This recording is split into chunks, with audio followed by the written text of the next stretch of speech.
So, in essence, it's very simple to understand compost, but there are a few nuances that make all the difference.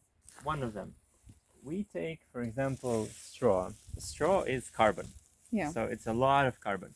When you compost this, all the bacteria need to find from somewhere nitrogen. Yeah. So they will pull actually nitrogen out of the soil in order to compost this. Yes.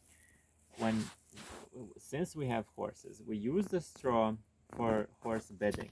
So we have a nice clay floor, which has a little bit of sand in it, which allows for the urine and other liquids that they spill when they drink water to get absorbed easier. Yeah. So it has a little bit of sand. It's not pure clay, but it's essentially clay that gives it sturdiness. So the horses can stay firmly, yet it gives in a little bit. So the hoofs are not stressed like they would be on cement floors. Yes. And we add straw bedding. We add it every day. We give it a maybe 5 to 10 centimeters of straw bedding. And of course, they eat their grass, and then when they finish it, they also nibble on the straw. So it has also the advantage that they have something to do the whole day. Extra nibble. And also they pee and they poo. The urine gets absorbed partially in the straw. The urine is mostly nitrogen.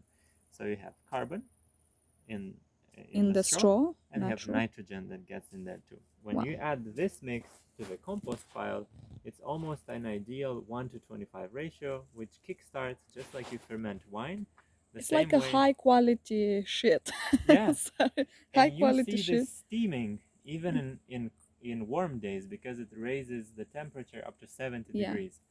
So, but also I can't smell it, so we have like a big a mountain of shit. I'm sorry for using that word. It's quite funny. It looks like it should be disgusting. Like you can see the different stages, because what is on top, the reason why it's this color is because when the rain came here, it washed off the necessary ingredients, and this was like a pillow. So this was always too dry and too clean in order to ferment. But all the deeper levels, you can see this is from last year. This is not a 5-year compost pile. This is less than half a year old. Less than half a year old.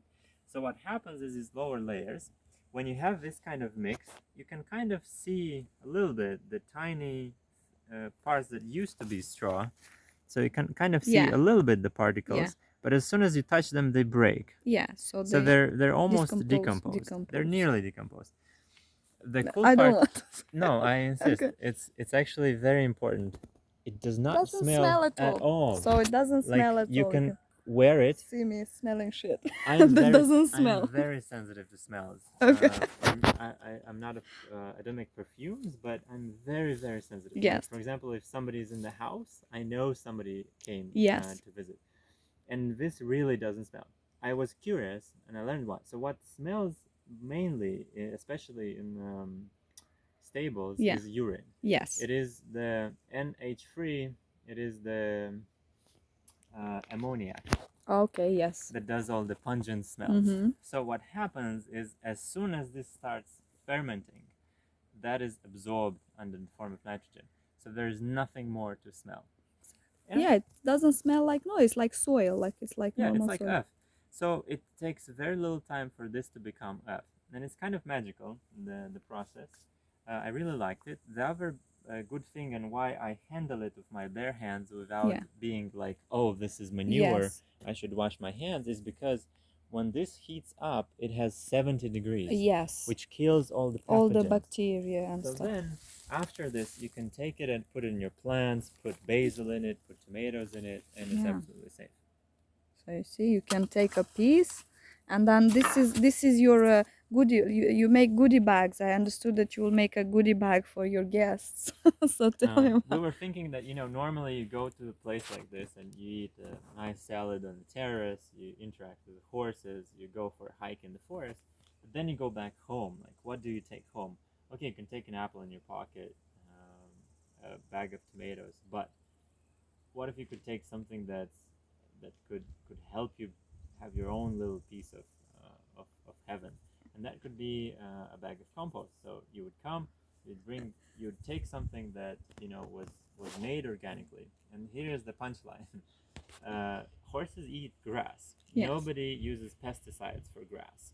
It is probably one of the most clean parts. Healthiest, yeah. Yeah, so then because of that, whatever comes out of the horses, because we don't give them any kind of antibiotics or any kind of medicine, it's pretty much as clean as you can get, like as clean as the air and the water we can drink here. Maybe cleaner than the earth, you know, cleaner than the soil.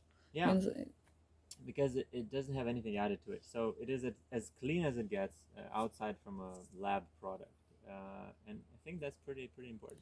Yeah, so each guest that comes gets a goodie bag of black gold, black horse shit. Well, which is so much fun. I like to put it that way because it's a little bit dramatic, you know. It's good to make a little bit of drama out of it.